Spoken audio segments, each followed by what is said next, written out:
నమస్కారం ఫ్రెండ్స్. ప్రపంచంలో 200కు పైగా దేశాలు ఉన్నాయి. కానీ వాటిలో కొన్ని దేశాలు మాత్రమే ప్రపంచ చరిత్రను మార్చగలుగుతున్నాయి. అలాంటి దేశాలలో ఒకటి చైనా. ఈరోజు మీరు ఉపయోగిస్తున్న మొబైల్ ఫోన్, మీ ఇంట్లో ఉన్న టీవీ, ల్యాప్టాప్, ఎలక్ట్రానిక్ వస్తువులు, పిల్లల బొమ్మలు, దుస్తులు, ఫర్నిచర్ ప్రపంచంలో ఎక్కడ చూసినా మేడ్ ఇన్ చైనా అనే పదమే కనిపిస్తుంది. ఫ్రెండ్స్, మీకు తెలుసా, నేడు ప్రపంచాన్ని ఆశ్చర్యపరుస్తున్న ఈ చైనా కేవలం కొన్ని దశాబ్దాల క్రితం ప్రపంచంలో అత్యంత పేద దేశాలలో ఒకటి. 1949లో చైనా పరిస్థితి ఎలా ఉండేదంటే, దేశంలో కోట్లాది మంది ప్రజలు పేదరికంలో ఉండేవారు. వ్యవసాయం తప్ప మరొక రంగం లేదు, పరిశ్రమలు లేవు, ఆధునిక రోడ్లు లేవు, హైస్పీడ్ రైళ్లు లేవు, ప్రపంచ స్థాయి కంపెనీలు లేవు. అంతేకాదు, కొన్ని ప్రాంతాల్లో ప్రజలు ఆకలితో మరణించిన సంఘటనలు కూడా జరిగాయి.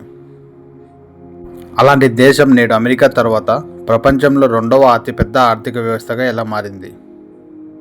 ఒక దేశం 40 సంవత్సరాలలో తన భవిష్యత్తును పూర్తిగా మార్చుకోవడం సాధ్యమేనా? చైనా అసాధ్యాన్ని సుసాధ్యం చేసింది. నేడు చైనాలోని కొన్ని నగరాలను చూస్తే అవి భవిష్యత్తు ప్రపంచంలా కనిపిస్తాయి. వేల కిలోమీటర్ల హైస్పీడ్ రైల్ నెట్వర్క్, ప్రపంచంలోనే అతిపెద్ద వంతెనలు, అత్యాధునిక విమానాశ్రయాలు, రోబోట్స్తో నడిచే ఫ్యాక్టరీలు, ఎలక్ట్రిక్ వాహనాల విప్లవం, ఆర్టిఫిషియల్ ఇంటెలిజెన్స్లో భారీ పెట్టుబడులు, ఇవన్నీ ఒక్క రోజులో జరగలేదు ఫ్రెండ్స్. దీని వెనుక ఒక గొప్ప విజన్ ఉంది.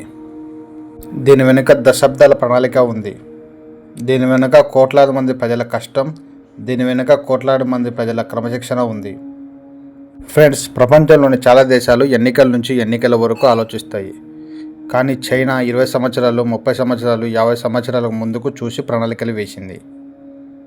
ఫ్రెండ్స్, ప్రపంచంలోని కంపెనీలు తమ ఫ్యాక్టరీలను ఎందుకు చైనాలో నిర్మించాయి?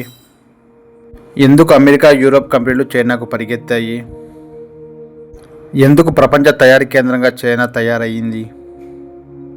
ఎందుకు నేడు చైనా టెక్నాలజీ రంగంలో అమెరికాకు సవాలు విసురుతుంది? ఈ ప్రశ్నలన్నిటికీ సమాధానం తెలుసుకోవాలంటే మనం చైనా అభివృద్ధి కథను లోతుగా అర్థం చేసుకోవాలి.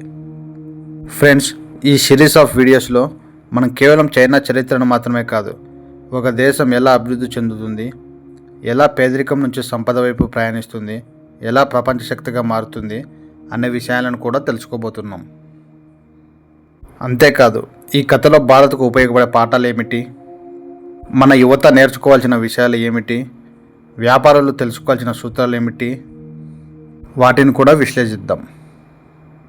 ఫ్రెండ్స్, ఈ చైనా సిరీస్ ఆఫ్ వీడియోస్ను తప్పకుండా చూడండి. ఎందుకంటే మీరు చూడబోయేది కేవలం చైనా కథ కాదు, ఒక దేశం కలలు కనడం నుంచి ప్రపంచాన్ని నడిపించే శక్తిగా మారిన అద్భుత ప్రయాణం. ఫ్రెండ్స్, నెక్స్ట్ వీడియోలో 1949లో చైనా పరిస్థితి ఎలా ఉండేది, 1949లో చైనా ప్రెసిడెంట్గా ఉన్న మావో జెడాంగ్ ఎలా పరిపాలించాడో అనేది నెక్స్ట్ వీడియోలో చూద్దాం. ఫ్రెండ్స్, ఈ వీడియో మీకు నచ్చితే లైక్ చేయండి, మా ఛానల్ సబ్స్క్రైబ్ చేయండి.